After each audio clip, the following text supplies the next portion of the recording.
നമസ്കാരം, പ്രവാസി മലയാളിയിലേക്ക് സ്വാഗതം. അങ്ങനെ കാത്തിരുന്ന വാർത്ത എത്തി. സൗദിയിലെ പ്രവാസികൾക്ക് സന്തോഷ വാർത്ത.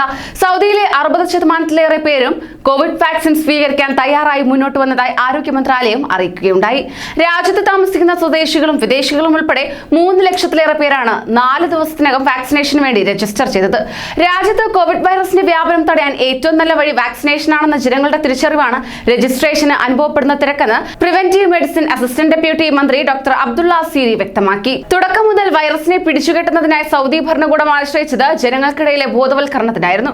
ഇക്കാര്യത്തിൽ സ്വദേശികളും വിദേശികളും ഒരുപോലെ സഹകരിച്ചതായും അദ്ദേഹം വ്യക്തമാക്കി. ബുധനാഴ്ച ഉച്ചവരെ 1.5 ലക്ഷം പേരായിരുന്നു സൗജന്യ വാക്സിന് വേണ്ടി ആരോഗ്യ വകുപ്പിന്റെ സിഹത്തി ആപ്പിൽ രജിസ്റ്റർ ചെയ്തിരുന്നത്. എന്നാൽ വെള്ളിയാഴ്ച ആയപ്പോഴേക്കും അത് 3 ലക്ഷമായി ഉയർന്നതാണ് ഏവരെയും ഞെട്ടിപ്പിച്ചിരിക്കുന്നത്. ഇത് ഏറെ പ്രതീക്ഷ നൽകുന്നതാണെന്നും രാജ്യത്തെ 60-നും 70-നും ഇടയിൽ ശതമാനം പേർ വാക്സിൻ എടുക്കാൻ പൂർണ്ണ മനസ്സോടെ മുന്നോട്ട് വരുമെന്നുമാണ് കരുതുന്നതെന്നും അദ്ദേഹം അറിയിച്ചു. അതോടൊപ്പം തന്നെ വ്യാഴാഴ്ചയാണ് സൗദി അറേബ്യയിൽ കോവിഡ് വാക്സിൻ വിതരണം ആരംഭിച്ചത്. അമേരിക്കൻ ജർമ്മൻ സംയുക്ത കമ്പനിയായ ഫൈസർ ബയോടെക് വികസിപ്പിച്ചെടുത്ത വാക്സിനാണ് സൗദിയിൽ വിതരണം ചെയ്യാൻ തുടങ്ങിയിരിക്കുന്നത്. ഇതിന്റെ ആദ്യ ബാച്ച് ബുധനാഴ്ച സൗദിയിലെത്തിയിരുന്നു. ആരോഗ്യമന്ത്രി ഡോക്ടർ തൗഫീഖ് അൽ റബിയായിരുന്നു ആദ്യ ഡോസ് വാക്സിൻ സ്വീകരിച്ചത്. നിലവിൽ റിയാദിലെ 550 ക്ലിനിക്കുകൾ വഴിയാണ് വാക്സിൻ വിതരണം ചെയ്യുന്നത്.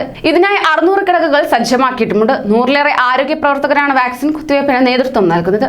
വരും ദിവസങ്ങളിൽ മറ്റ് ഗവർണറേറ്റുകളിലേക്ക് കൂടി വിതരണം വ്യാപിക്കാനാണ് പദ്ധതി ഇട്ടിട്ടുള്ളത്. അതോടൊപ്പം തന്നെ ഡോക്ടർ തൗഫീഖ് അൽ റബിയ അഭിപ്രായപ്പെട്ടത് ഇപ്രകാരമാണ്: ചരിത്രത്തിൽ നിന്നും ഒരു വിഭാഗത്തിൽ നിന്നുള്ള എതിർപ്പ് വാക്സിനേഷന്റെ കാര്യത്തിൽ ഉണ്ടായിട്ടുണ്ട്. കോവിഡ് വാക്സിൻ എടുത്താൽ കുട്ടികൾ ഉണ്ടാവില്ല, ഗുരുതരമായ ആരോഗ്യ പ്രശ്നങ്ങൾക്ക് കാരണമാകും തുടങ്ങി സമൂഹ മാധ്യമങ്ങളിൽ പ്രചരിച്ച അഭ്യൂഹങ്ങളെ കുറിച്ചാണ് അദ്ദേഹം ഇങ്ങനെ പറഞ്ഞത്. വസൂരിക്കെതിരായ കുത്തിവയ്പ്പിനെതിരെ തുടക്കത്തിൽ വലിയ എതിർപ്പുണ്ടായിരുന്നുവെങ്കിലും ക്രമേണ അതില്ലാതാവുകയായിരുന്നു. കോവിഡ് വാക്സിന്റെ കാര്യത്തിലും അത് തന്നെ സംഭവിക്കുമെന്നാണ് തന്റെ പ്രതീക്ഷയെന്നും ആരോഗ്യമന്ത്രി അഭിപ്രായപ്പെടുകയുണ്ടായി. കൂടുതൽ പ്രവാസി വാർത്തകൾക്കായി ഈ ചാനൽ സബ്സ്ക്രൈബ് ചെയ്യൂ.